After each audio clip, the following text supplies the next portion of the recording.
अंतरिक्ष से हमारी पृथ्वी कुछ इस तरह की दिखाई देती है, जिस पर चारों ओर अथाह समुद्र फैले हुए हैं और समुद्रों के बीच मौजूद हैं 7 महाद्वीप, जिनकी अपनी अपनी अलग अलग विशेषताएं हैं। और ये है हमारा भारत, जो कि एशिया महाद्वीप का एक छोटा सा टुकड़ा है।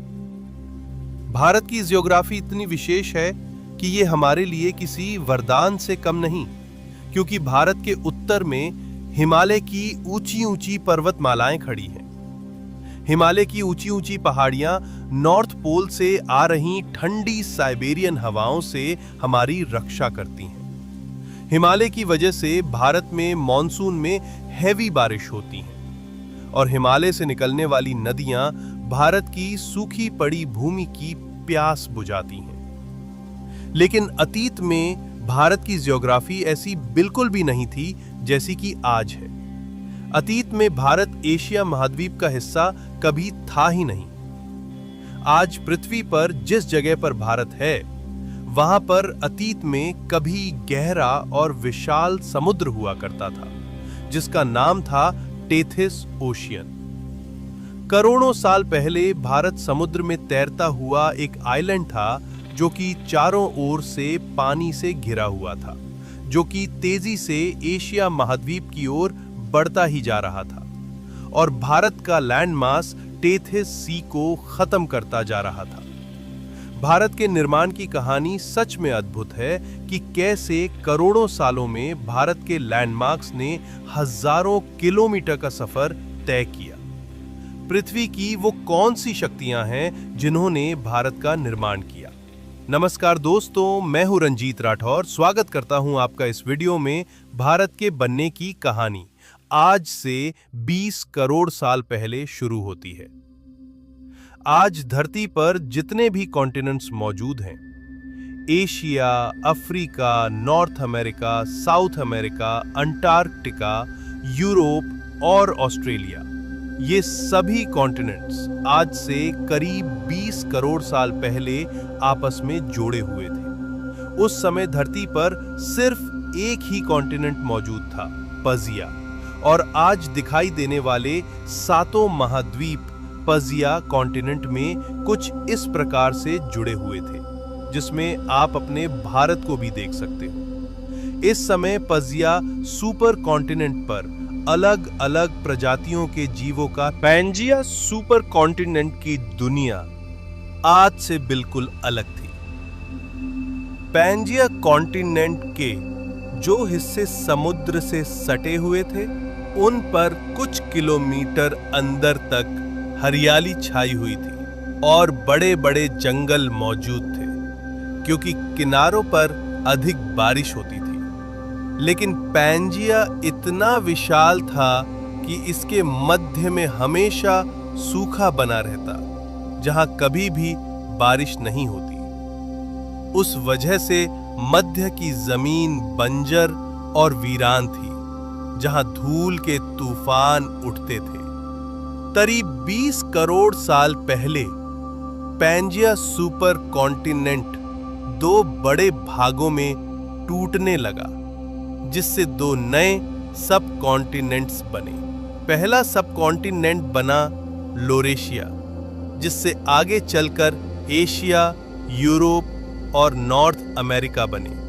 दूसरा सब कॉन्टिनेंट बना गोंडवाना, जिससे आगे चलकर south America, Africa, India, Australia और अंटार्कटिका बने।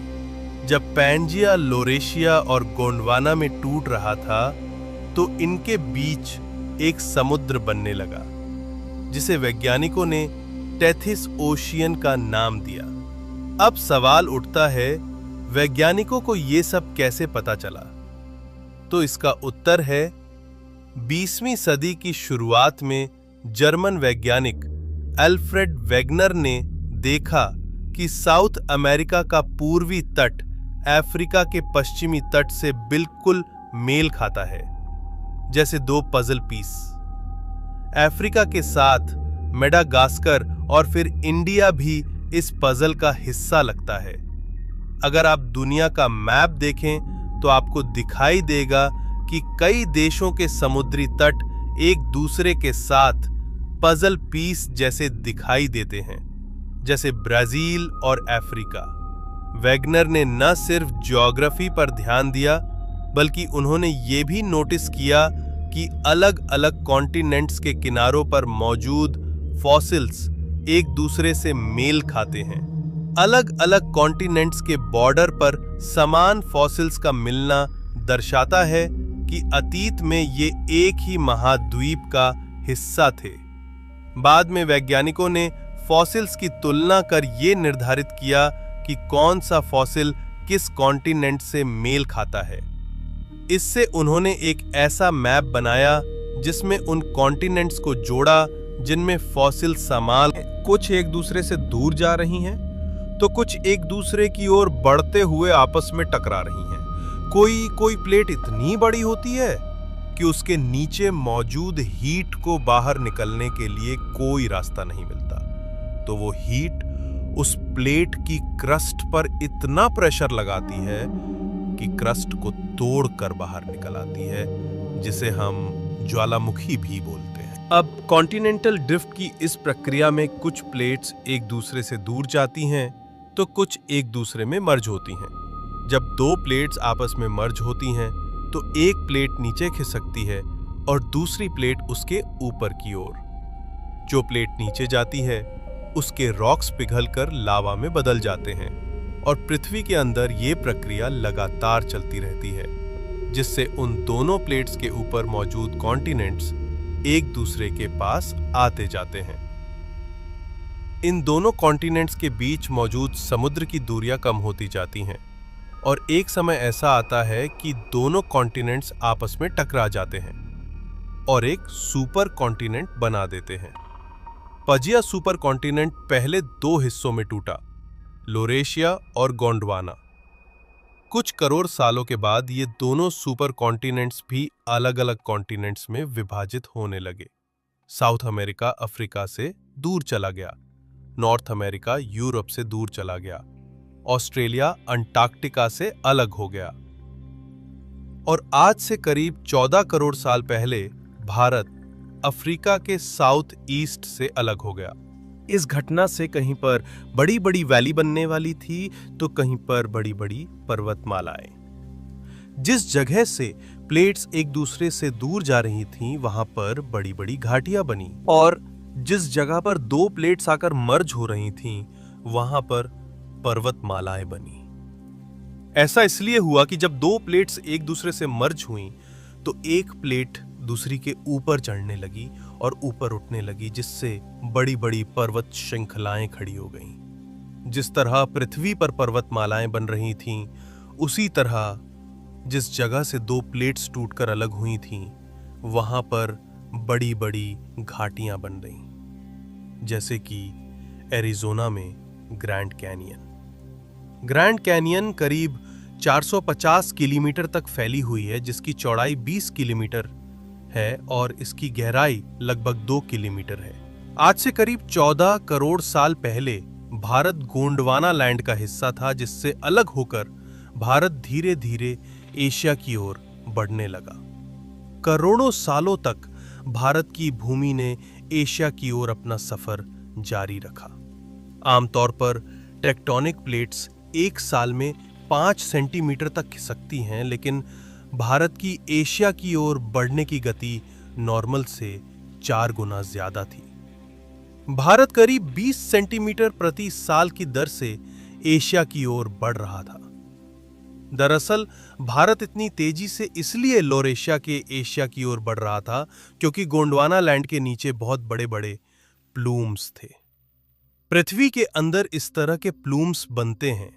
ये प्लूम्स पृथ्वी की कोर में मौजूद हीट को पृथ्वी की ऊपरी लेयर यानी मेंटल तक पहुंचाते हैं। जब ये प्लूम्स पृथ्वी की क्रस्ट के पास पहुंचते हैं तो क्रस्ट के ठोस होने की वजह से वहां पर फैलने लगते हैं, जिससे टेक्टोनिक प्लेट्स में क्रैक आने लगते हैं। गोंडवाना लैंड की इंडियन प्लेट के नीचे भी इसी तरह का एक प्लूम था, जिसकी हीट की वजह से इंडियन प्लेट की मोटाई कम रह गई, जिस वजह से इंडियन प्लेट हल्की हो गई। यही कारण था कि इंडियन प्लेट दूसरी प्लेट्स के मुकाबले 4 गुना तेजी से तैरने लगी।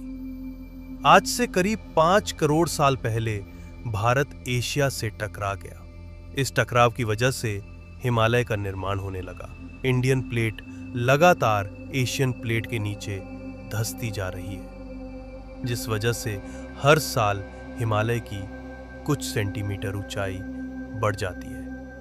इंडियन प्लेट की इसी मूवमेंट की वजह से नेपाल और उसके आसपास के क्षेत्र में जोरदार भूकंप आते हैं। दोस्तों, पृथ्वी के अंदर टेक्टोनिक प्लेट्स की मूवमेंट अभी भी जारी है। अभी भी पृथ्वी के सभी महाद्वीप लगातार मूव कर रहे हैं। वैज्ञानिकों का अनुमान है कि करोड़ों साल बाद पृथ्वी के सभी महाद्वीप फिर से मर्ज हो जाएंगे और एक बार फिर से पृथ्वी पर एक सुपर कॉन्टिनेंट बन जाएगा। वैज्ञानिकों ने भविष्य में बनने वाले उस सुपर कॉन्टिनेंट का नाम पजिया प्रॉक्सिमा रखा है। सच में प्रकृति बहुत ही शक्तिशाली है। एक बार कल्पना कीजिए कि इतनी विशाल प्लेट्स को एक जगह से दूसरी जगह तक धकेलने में और पर्वतों का निर्माण करने में पृथ्वी की क्रस्ट के नीचे किस हद तक मेंटल में कॉन्वेक्शन करंट के बवंडर बन रहे होंगे। और कभी-कभी पृथ्वी की मेंटल में हुई हलचल को पृथ्वी की क्रस्ट के ऊपर हम इंसानों को भी सहन करना पड़ता है।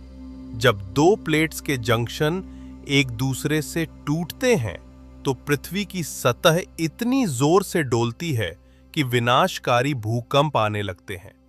समुद्रों में बहुत बड़ी-बड़ी सुनामी उठती हैं जो भयंकर त्रासदी मचाती हैं। और ऐसी ही एक भयानक घटना साल 2004 में घटी थी। 26 दिसंबर 2004 को इंडियन ओशियन में मानव इतिहास की सबसे भयानक सुनामी उठी। समुद्र के अंदर 9.3 रिक्टर स्केल का भूकंप आया, जिससे इंडियन ओशियन में 100 फीट ऊंची लहरें उठीं, जिन्होंने आसपास के 14 देशों में कोहराम मचा दिया।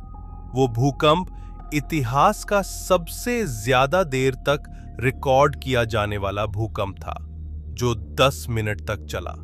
वो इतनी भयानक त्रासदी थी कि उसमें 2,30,000 लोगों ने अपनी जान गंवाई, लाखों लोग घायल हुए और बेघर हो गए।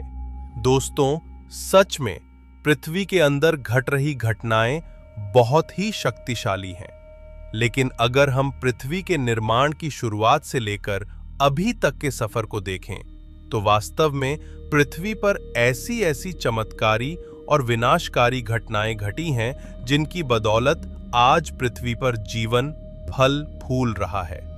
दोस्तों, पृथ्वी का जन्म कैसे हुआ और वो कौन सी चमत्कारी घटनाएं थीं, इसे हम आने वाले वीडियो में कवर करेंगे।